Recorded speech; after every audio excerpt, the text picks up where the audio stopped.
teu querer, as tuas direções através da tua escritura. E agora, Senhor, como um povo submisso e um povo dependente de Ti, queremos abrir o nosso coração para receber do Senhor o que pode refrigerar-nos a alma, o que pode direcionar melhor os nossos passos. Fala ao nosso coração, Senhor.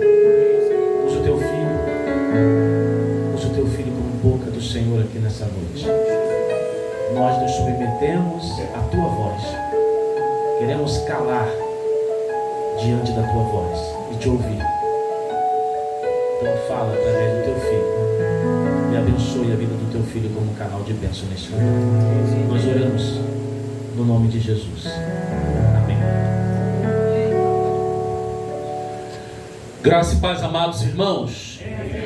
Vamos abrir a santa palavra de Deus no texto de Atos dos Apóstolos, no capítulo 20.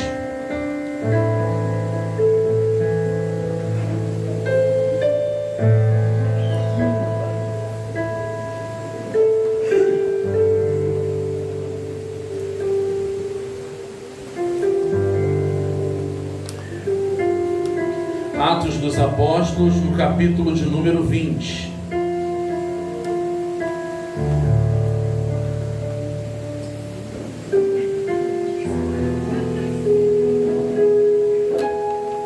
Atos dos Apóstolos, capítulo 20, onde vamos ler do verso 7 até o verso de número 12.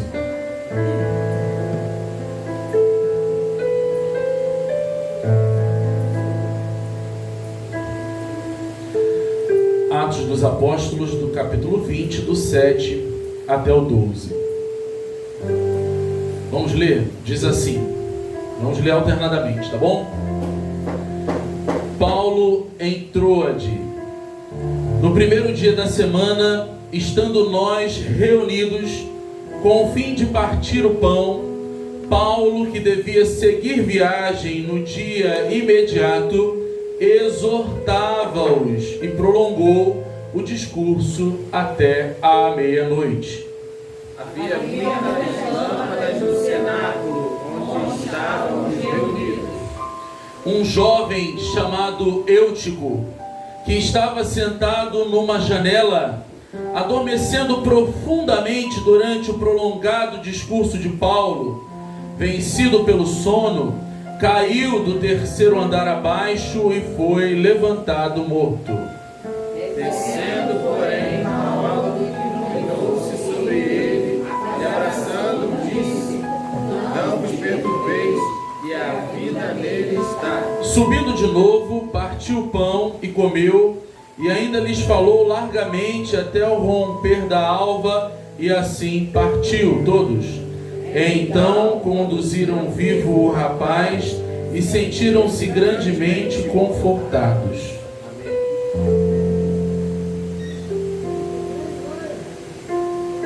Vamos novamente orar, irmãos. Deus amado, Deus bendito, nesse momento nós vamos ouvir a Tua palavra. O nosso desejo é que o Senhor fale amplamente aqui.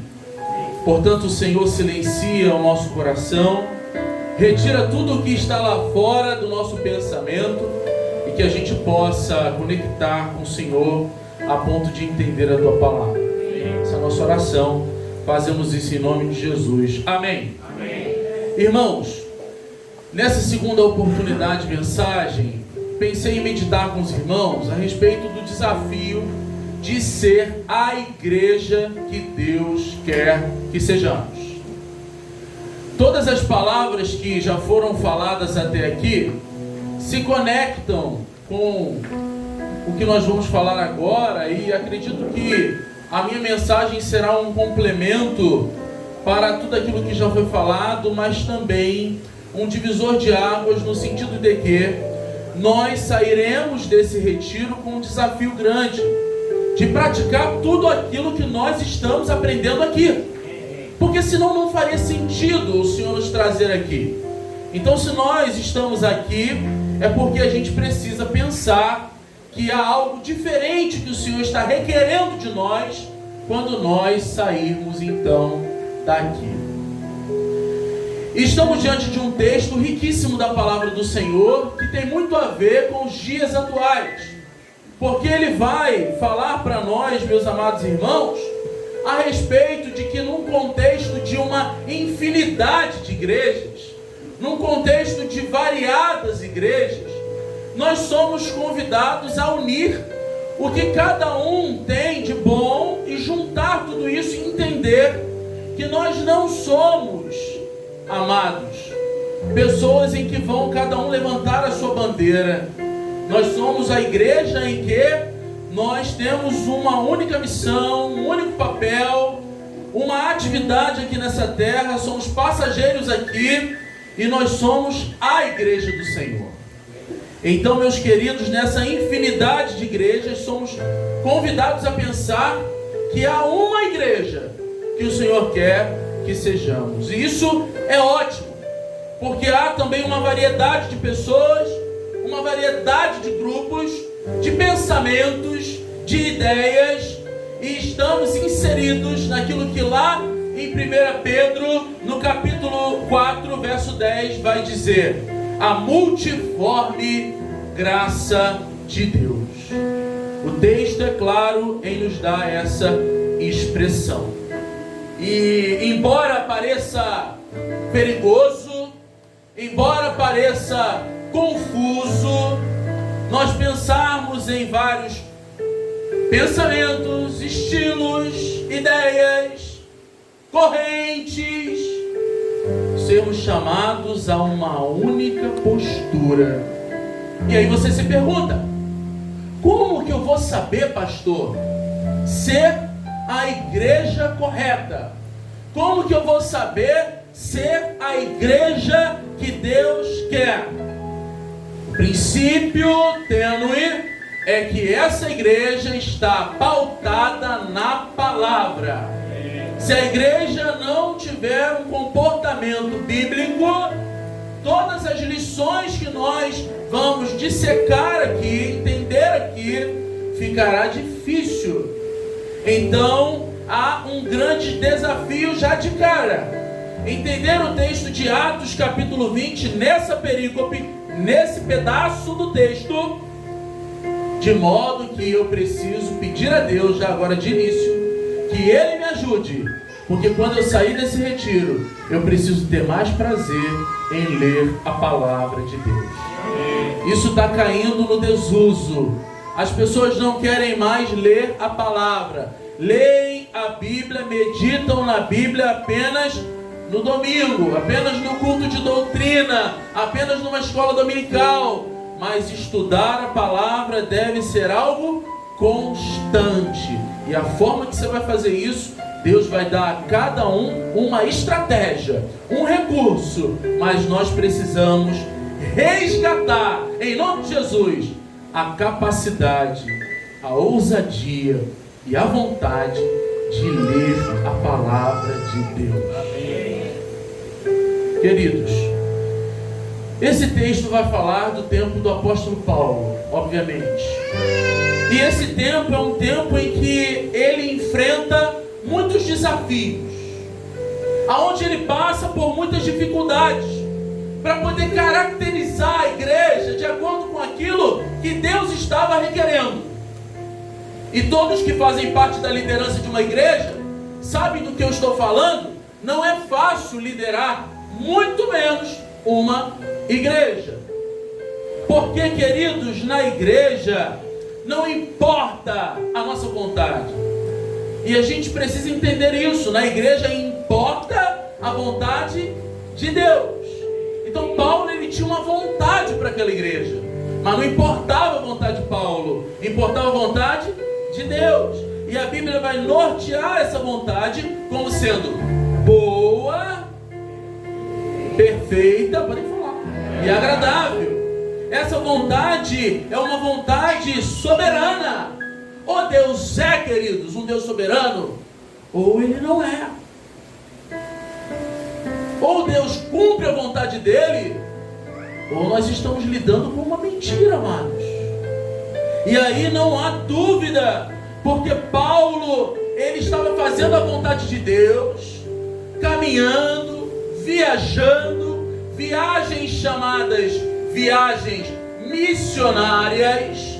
E essas viagens missionárias, ele então visitava comunidades, muitas delas comunidades cristãs, e escrevia aquelas comunidades didaticamente, ensinando a elas, para que elas pudessem então, já na ausência dele para cumprir o ministério em outro lugar, aprender aquilo que Deus estava requerendo daquela comunidade. E amados, é preciso lembrar daquilo que está em Gálatas, no capítulo 1, verso 6.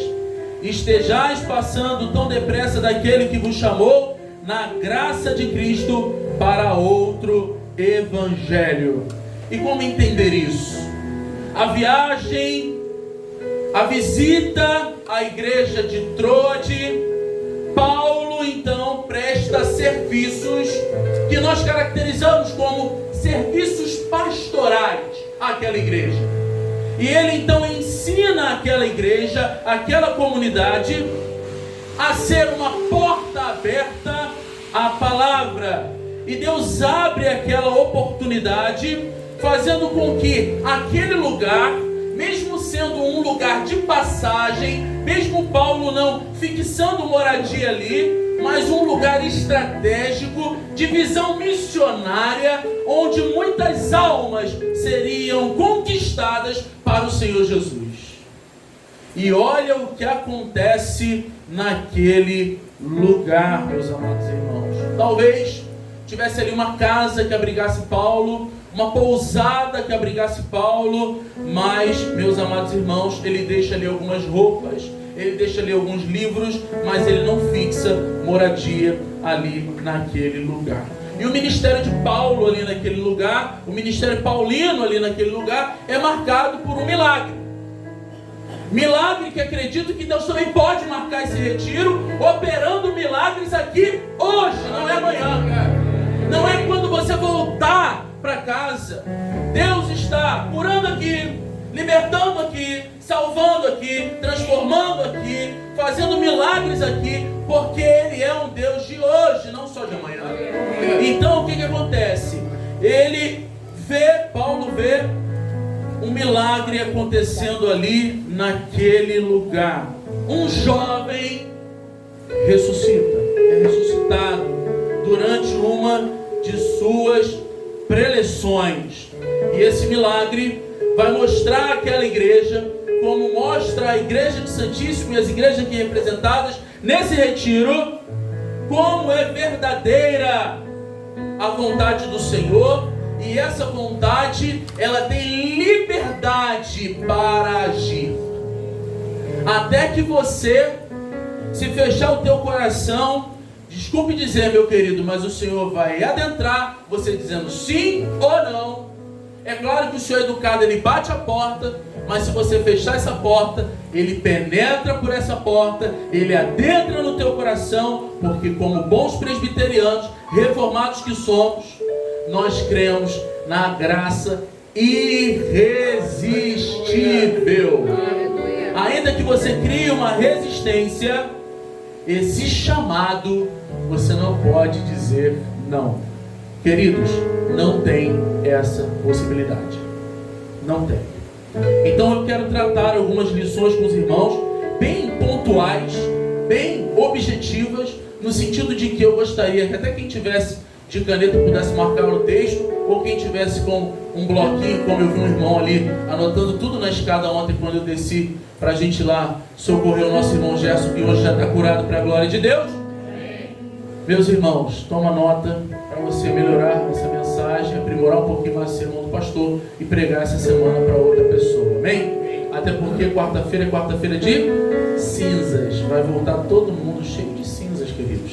Todo mundo que está nesse mundo aí, ó, vai voltar cheio de cinza, e a gente vai ter que muitas das vezes limpar essas cinzas e retirar toda a tristeza e a amargura que essa falsa alegria trouxe para essas pessoas nesses dias.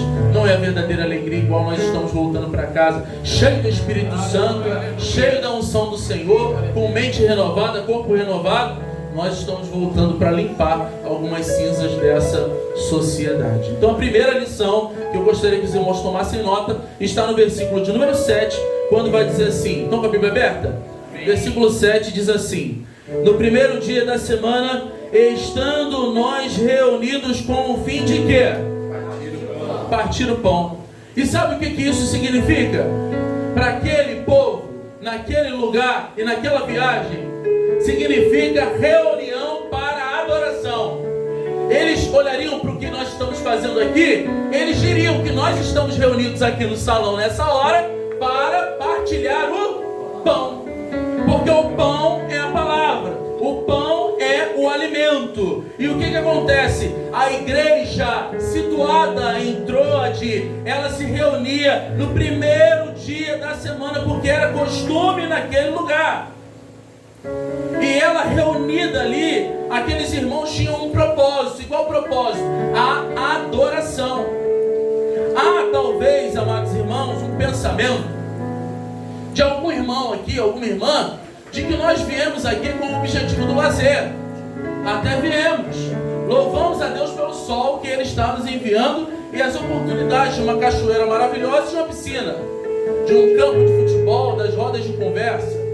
Mas nós viemos aqui para adorar ao Senhor. E não pense que isso agrada, queridos, o inimigo. Não agrada. O inimigo das nossas almas, ele fica furioso. Ele tenta de diversas formas e circunstâncias aqui neste lugar retirar todo o foco que nós temos na adoração, para que você não preste atenção nos louvores, para que você não preste atenção nas ministrações, para que você não esteja conectado. Por quê? Porque há uma grande estratégia do inimigo, queridos, para destruir a nossa vida de adoração. Todas as vezes que você não consegue ler a palavra, não consegue ter prazer de meditar na Bíblia, é porque você está propenso a essas estratégias do inimigo na tua vida. De uma forma ou de outra, a gente vai levando a vida como se isso fosse normal, e não é. Essa visão não pode estar em nós. Nós precisamos entender que é grave nós não lermos a Bíblia, ou nós não orarmos, nós não adorarmos o Senhor como Ele requer. Porque, queridos, quem for negligente nisso, quem passar de largo nisso, vai ter um dia também que o Senhor vai nos chamar frente a frente, e Ele também pode ter certeza que vai cobrar essa negligência nossa. Aquele que negar o Pai aqui, pode ter certeza que receberá uma negação quando chegar lá em cima no reino celestial. Então, uma coisa que eu gostaria de deixar bem frisado aqui com os irmãos é a respeito dessa adoração, porque Deus, Ele quer uma igreja que o adore. O objetivo é que nós possamos adorar o Senhor em espírito e em verdade. A Bíblia vai dizer isso. Vem a hora, e já chegou, em que os verdadeiros adoradores adorarão o Pai em espírito e em... Porque são esses que o Pai o quê?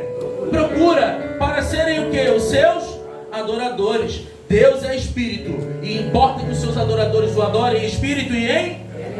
Então, quando você for à igreja, purifica todo o teu coração. Abre o teu coração. Eu fiz um curso de iniciação à doutrina espírita pela internet. Eu assisti 10 episódios. A gente não tem catecúmeno para ensinar as pessoas a serem cristãs. Eles têm um curso para ensinar as pessoas a serem espíritas. Eu não sei se você sabia, mas a maioria dos princípios que eles ensinam as pessoas a serem espíritas são princípios extraídos da Bíblia. E um dos princípios é que quando você vai ao chamado barracão, a tenda de adoração às entidades deles, você precisa estar lá com o coração purificado e limpo.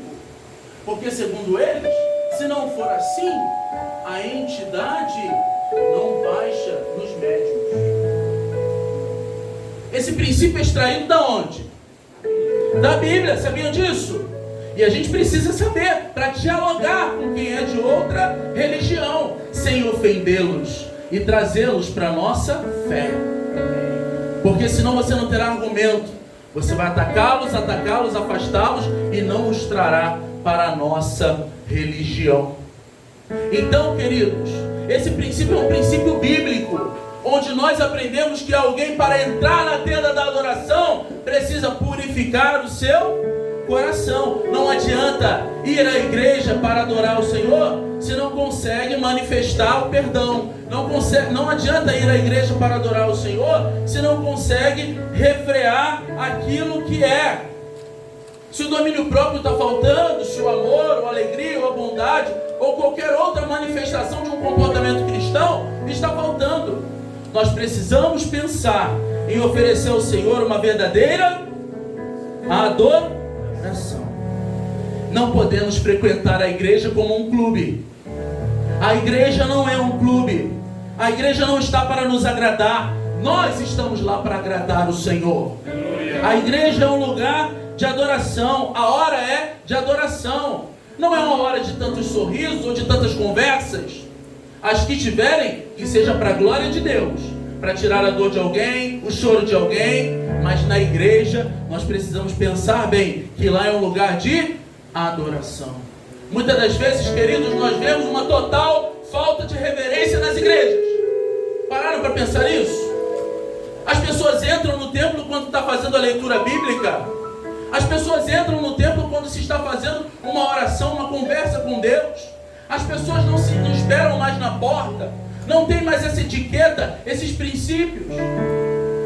Muitas das vezes a gente adentra a igreja e muitas conversas para lá e para cá. E a gente, para iniciar um culto, às vezes a equipe para ministrar precisa dizer: nós vamos começar o culto. Quando na verdade, ao chegar, o que parece ser o esquenta que a gente ouviu aqui me faz pensar que é uma preparação para o culto. Sem vocês perceberem, estão ensinando a igreja a se preparar para a hora de culto.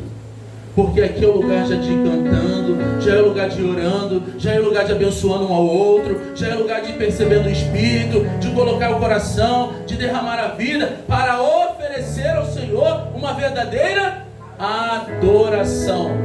Então, o primeiro princípio, eu gostaria que ficasse bem gravado no coração da igreja: Deus não quer uma adoração pela metade. Ou é tudo ou é nada. Nada pela metade. É sempre integral. Deus não te dá metade da bênção, Ele te dá a bênção inteira. Então por que você vai oferecer para o Senhor uma adoração pela metade? Por que, irmãos? Porque a gente está muitas das vezes brincando de adorar. Ou a gente quer adorar de verdade quando tudo diz contrário para a nossa vida. Quando a coisa aperta, quando o calo dói no pé, e aí a gente recorre à misericórdia de Deus. Muitas comunidades são avistadas com a questão de ir à igreja quando sobra um tempo, sem se preocupar com uma relação íntima com o Senhor. Deus não quer, queridos, festas simplesmente por serem festas, retiros simplesmente por serem retiros, encontros ou outra qualquer atividade para suprir vazio do coração dos irmãos, porque vazio do coração se supre com a unção do Espírito Santo. O que Deus quer de fato é uma verdadeira adoração. Tudo na igreja é válido. Grava essa frase. Tudo na igreja é válido, se for para a glória de Deus, se honrar a Deus. Porque se não honrar a Deus, não é válido. Todas as coisas são lícitas, mas nem todas são convenientes. Nem todas adoram a Deus. Então a gente precisa entender que tudo é válido, desde que glorifique o nome do Senhor. Então a primeira lição é que a gente precisa ser uma igreja que adore ao Senhor verdadeiramente. Vamos repetir? Sejamos uma igreja que adora a Deus verdadeiramente. Irmão, só libera a janta se todo mundo compartilhar com a pregação, né? Nós precisamos ser uma igreja que adora o Senhor verdadeiramente. Até você que o Espírito Santo está cutucando assim, que está te dando uma incomodada assim, né? Que o coração começa a ficar exprimido. Pô, será que isso aí é para mim? Fala comigo. Eu quero ser uma igreja que adora o Senhor verdadeiramente. Chega de adoração genérica. Remédio genérico é bom pra gente porque custa mais barato e faz o mesmo efeito, mas só o remédio. A adoração genérica não serve para a igreja. Não serve para a igreja. Entenderam? Amém? Segunda lição, versículo 7, parte B. Você que fechou sua Bíblia, abre ela aí. No primeiro dia da semana, estando nós reunidos com o fim de partir o pão, Paulo, que devia seguir o quê? Viagem no dia imediato. Fez o quê? E prolongou o discurso até meia-noite. Marque isso aí. Exortava-os. E prolongou o discurso até meia-noite. Teve uma vez que eu fui pregar na igreja, uma igreja. E quando eu cheguei lá, o presbítero falou assim: olha, pastor, aqui o tempo é 25 minutos para pregar. E eu fui pregando. E quando chegou quase nos 25 minutos, eu interrompi e acabei. Estou no segundo ponto ainda, irmãos, mas aqui é 25 minutos, estou encerrando por aqui, amém. Que Deus nos abençoe. Quando eu cheguei em casa, fui cobrado severamente por Deus, porque Deus não tem tempo limite para falar com a igreja. Deus, Ele fala da forma como Ele quer, do jeito como Ele quer, da maneira como Ele quer. Isso aqui está no texto. Paulo prolongou o discurso, mas Paulo tinha que o quê? Viajar. Mas não importa que ele tinha que viajar. Não sei como vocês são, mas eu sou assim. Se vou viajar no outro dia, eu já tenho que dormir um pouco, porque esse negócio de dirigir para longe deixa a gente um pouco tenso, preocupado, né? E a gente começa a se preparar, vai arrumando a mala, vai fazendo as coisas e tal. Há um preparo, sim ou não? Sim. Mas sabe o que acontece aqui? A pregação da palavra era prioridade. Então a igreja que Deus quer é uma igreja que o adore, mas essa adoração é pautada pela e a palavra, ela tem o quê? Prioridade. Esse negócio muitas das vezes que a gente vê, queridos, em igrejas, isso não acontece em Santíssimo, nem lá em Honório, nem em Caxias, nem nas igrejas representadas aqui, só em outras igrejas, nem no Gramacho. No Gramacho também não, fica tranquila. Acontece só em outros lugares. O louvor está muito bom, a oração está maravilhosa. Chega na hora da pregação, parece que dá formiga dentro da igreja, dormência na perna, e vai, coça aqui, tem que levantar, tem que conferir se está tendo água no bebedouro, no banheiro da igreja, é ou não é, irmãos? E eu passei a fazer um exercício lá na igreja, não estou falando de outras igrejas, estou falando da minha igreja. Anotar em papeizinhos da minha Bíblia, de mensagens, nomes de irmãos que eu tenho que orar por eles. Orar para Deus tirar essa vontade que eles têm de visitar os lugares da igreja na hora da pregação. A missionária Ângela está aqui, não me deixa mentir. Às vezes eu já faço um combinado com os diáconos na frente da igreja. Lá na igreja tem 2 portas de saída lateral, né?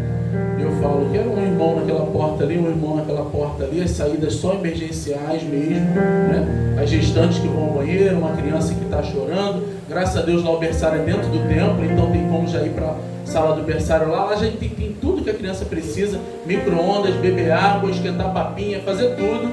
E a gente faz o quê? Ensina a igreja que a hora da pregação é a prioridade, porque todas as coisas que a gente faz no culto é a igreja falando com Deus, mas na hora da mensagem é Deus falando com a igreja. E apesar das nossas imperfeições, o que estava acontecendo ali? Paulo, ele demora a pregação, Paulo ele estende a pregação. Não estou dizendo aqui que eu vou estender a pregação, tá? Mas Paulo ele demora a pregação, ele demora o seu discurso para aproveitar mais tempo com aqueles irmãos. A comunidade estava atenta à mensagem e acontece o quê? Nós vamos ver adiante. E hoje tem igrejas, meus amados irmãos, aonde a pregação fica para o final do culto e se der tempo se prega, se não der tempo faz qualquer reflexão e encerra-se o culto. E a igreja volta para casa, sabe o quê? Cheia de pecados de estimação, sem ser confrontada. Irmãos, lamento se muitas das vezes ao pregar a gente não fala aquilo que vocês querem ouvir. Na pregação a gente não precisa estar preocupado com isso. Na pregação Deus fala o que Ele quer à sua igreja. E Ele fala o que a igreja está precisando ouvir. Quase não sobra tempo. Muitos saem do templo na hora da mensagem. Outros conversam o tempo todo. Não conseguem prestar atenção. Por outro lado, pregadores precisam se esforçar para poder pregar com mais esmero. Mas também Deus quer uma igreja que ame examinar as Escrituras. Que não coloque atividades como uma coreografia, um teatro ou outra qualquer encenação no lugar da pregação. Na igreja do Senhor, em primeiro lugar, é a pregação. Em outros lugares, é louvor, é oração, é qualquer outra coisa. O centro do culto precisa ser uma pregação o quê? Cristocêntrica. Onde Cristo fala à igreja a qual Ele deu o seu sangue. Quando a igreja tem uma pregação como centro do culto, os louvores, as orações, os milagres, as curas, elas acontecem, é real, e a gente vê isso acontecendo. Queridos, não que a minha igreja seja melhor, mas na igreja de vocês acredito que também já aconteceram muitos milagres, que se pudesse relatar aqui, vocês passariam a noite contando. Mas outro dia eu parei e pensei, lá na igreja, só ano passado, foram 4 irmãs que foram curadas de câncer. 4 irmãs que passaram por quimioterapia, por várias outras coisas, e chegaram lá e estão curadas. E uma delas, o câncer desapareceu.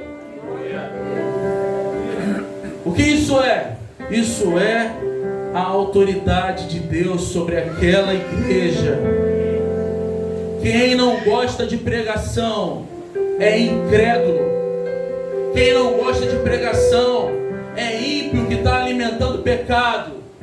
Quem não gosta de pregação é quem não entende que a fé vem pelo ouvir.